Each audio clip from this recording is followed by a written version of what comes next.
Hi guys, this is Vanz and welcome again to my channel. So for today's video po, ituturo ko sa inyo kung paano maglagay ng lock screen sa ating cellphone na Oppo. So ang gamit ko po ngayon ay ang Oppo A5s.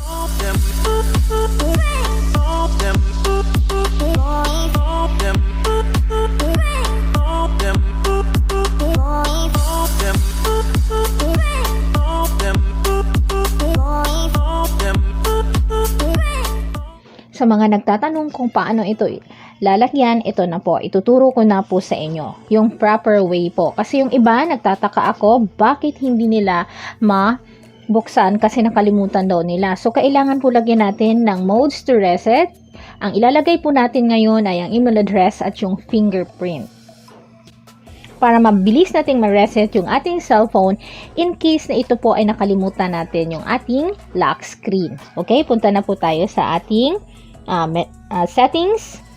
Okay, dito po, hanapin natin yung fingerprint, face, and password. Kung napapansin po ninyo, yung lock screen password ko po ay naka-off. So, i-click po natin siya. Tapos, makikita po ditong turn on password. I-click po natin siya ulit. Tapos, yung gagawin ko dito, maglalagay ako ng 6 combination ng numbers na magsisilbing lock screen ng aking cellphone. Tapos, i-verify mo siya.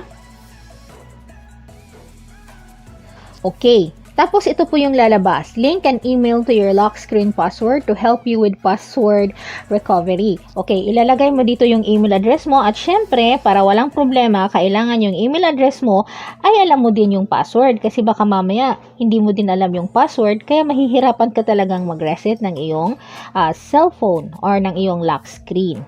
Next na gagawin, kapag na-enter mo na ang iyong email address, i-click mo itong bind. Kung napapansin niyo yung modes to reset lock screen, ay naka-bound na po yung ating email. Okay, papakita ko po yan sa inyo mamaya kung paano mag-reset gamit ang iyong email. Okay, ngayon naman, ito naman yung fingerprint natin. Kailangan natin ma-enroll yan. So, ang gagawin natin, i-click natin ito.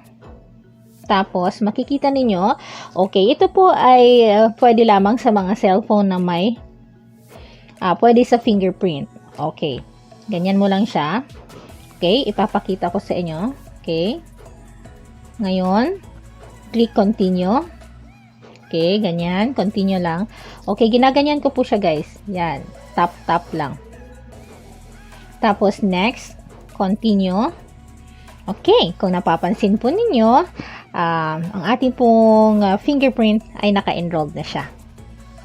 Okay, puntahan natin dito. Punta tayo sa home. Okay, off ko lang. On natin.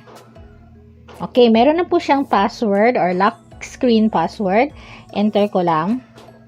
Okay, nabuksan ko kasi alam ko yung aking lock screen password. Halimbawa naman hindi mo alam. So, ano yung gagawin? Kapag ito yung makikita mo, magpindot ka lang. Halimbawa, hindi ko alam. Pindot lang ako dito ng kahit anong lock screen password. So, lalabas po itong sa baba, yung forgot password. I-click mo po yan. Di ba naglagay tayo ng mode to reset kanina or modes to reset kung paano natin mapalitan yung ating lock screen password. So, nakalagay yan using fingerprint at saka using email. So, unahin muna natin itong fingerprint. Bakit kailangan ilagay natin yung fingerprint at email para mag-reset? Eh kung pwede naman natin mabubuksan yung ating cellphone gamit ang fingerprint. Paalala lang po na ang fingerprint ay magagamit lamang kapag alam mo yung lock screen. Kasi once na i-reboot or restart mo yung cellphone mo, kailangan mo pa ring ilagay ang lock screen password mo para mabuksan mo ang iyong cellphone. Kaya kailangan mo talaga siyang i-reset. Okay, ngayon, ito po yung para i-reset po natin siya. So, mag-reset tayo gamit ang ating fingerprint. Okay. Okay na siya. So, na-reset ko na. So, naiba na yung ating lock screen password sa pamamagitan ng fingerprint. Ngayon naman, paano makikita yung forgot password? Halimbawa, okay, mag-enter ka lang dyan ng kahit na anong number. Lalabas yung forgot password. Ayan po sa baba. Lumabas siya. I-click mo po. Tapos ito po, lalabas yung reset using email naman tayo. Okay, ilalagay lang po natin yung ating email address para po ma-reset natin yung ating lock screen password.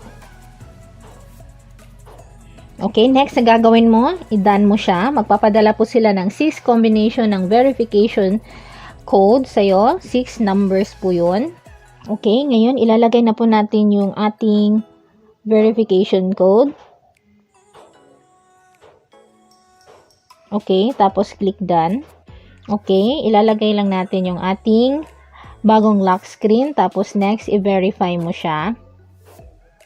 Okay, ayun. Napalitan na natin yung ating lock screen. Ulitin ko lang, kailangan pa rin ng lock screen password kapag tayo ay nag-reboot or nag-restart ng ating cellphone. Kung nagustuhan ninyo yung video tutorial na ito, huwag pong kalimutang i-like. Okay, at kung gusto niyo namang updated kayo sa lahat ng uploads ko dito sa aking YouTube channel, huwag pong kalimutang mag-subscribe at hit na din po ninyo yung notification bell para updated kayo sa kung ano man yung aking i-upload dito sa aking channel. So maraming salamat po guys!